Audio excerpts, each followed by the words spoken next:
Jeroboão era filho de Eliú, e Eliú era filho de Tó. E Tó era filho de Efraim Zuf. Elcana tinha duas mulheres, uma se chamava Ana e a outra Penina. Penina tinha filhos, Ana porém não tinha. Todos os anos Elcana e sua família faziam viagem até o tabernáculo em Siló, a fim de adorar o Senhor dos céus e oferecer sacrifícios a ele. Os sacerdotes que estavam de serviço neste tempo eram os dois filhos de Eli, Ofni e Finéias.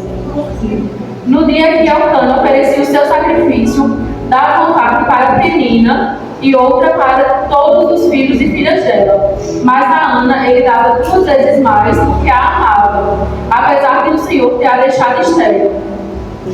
Acontece que Penina piorava a situação porque provocava Ana continuamente para deixá-la irritada pelo fato de o Senhor não lhe permitir ter filhos.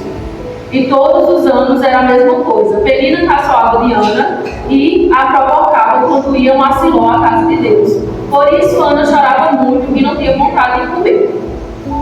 Irmãos, no primeiro versículo já dá uma informação bastante importante, falando que no caso, Elcana e Ana, eles eram da tribo de...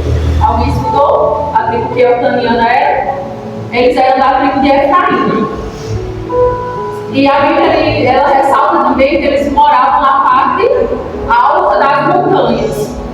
Então, quando Samuel vai falar isso, é para deixar bem claro que todos os anos, quando eles iam sacrificar diante do Senhor, eles tinham que ter um sacrifício maior, porque eles moravam numa parte mais alta, então era mais difícil. Não é igual hoje, que a gente para vir para a igreja, a gente vem de carro, vem de moto. Na época eles tinham que caminhar mais de 6 horas por dia. Além da caminhada, eles tinham que levar animais e também tinham que levar as crianças que estavam com eles. E a palavra de Deus é muito clara quando diz que Ana ela não podia ter filhos, ela não podia gerar. E quando foi essa semana, eu estava meditando na palavra de Deus, e Deus veio falava comigo que muitas vezes vai ter coisas que eu e você vai querer fazer, mas a gente não vai conseguir. Só que a palavra de Deus também fala que quando eles iam sacrificar, Penina ela caçoava e Ana ela fazia o quê? Ela chorava. E muitas vezes é assim nas nossas vidas. A gente só faz chorar. Só que lendo mais para frente o texto, creio que toda a igreja conhece, Ana vai se ajoelhar e vai fazer um voto com Deus. E a partir do momento que ela faz esse voto com Deus, alguma coisa mudou. Além de mudar exteriormente, mudou dentro de Ana. Ana, a partir do momento que ela fala com Deus, ela tem um posicionamento diante de Deus, as coisas da vida dela mudam. E ela orava, a palavra de Deus diz que não saia som. Então o sacerdote ali, o que é que faz? Julga. E muitas vezes é assim na minha e na tua vida. A gente quer uma coisa, a gente não consegue, a pessoa que está ao nosso redor, em vez de tentar te apoiar, fica debochando de você, você vai para a igreja orar, o sacerdote que dá a sua cara. Só que o que é que Ana faz? O que é que Ana faz? Ela se justifica e diz: Senhor, eu não tenho bebido, não tenho feito nada disso, porque eu estou sentindo que eu estou triste. Ana, gente, eu vou ser sincera, se fosse eu tinha bebido minha vez, eu tinha bebido e o sacerdote, ele ainda, na posição do sacerdote, ele ainda julga. Mas sabe o que acontece? Quando Ana se cala, o sacerdote, ele dá uma bênção final, diz: então que o Senhor conceda a sua petição. Então que eu e você venhamos aprender que se a gente sair da igreja, se a gente sair da nossa casa até a igreja, a gente já teve sacrifício. Não adianta eu e você sair da nossa casa e dizer que é um sacrifício para Deus e nós não prestarmos um verdadeiro culto ao Senhor. Ana, ela teve um milagre porque Ana, ela prestou verdadeiramente um culto diante de Deus.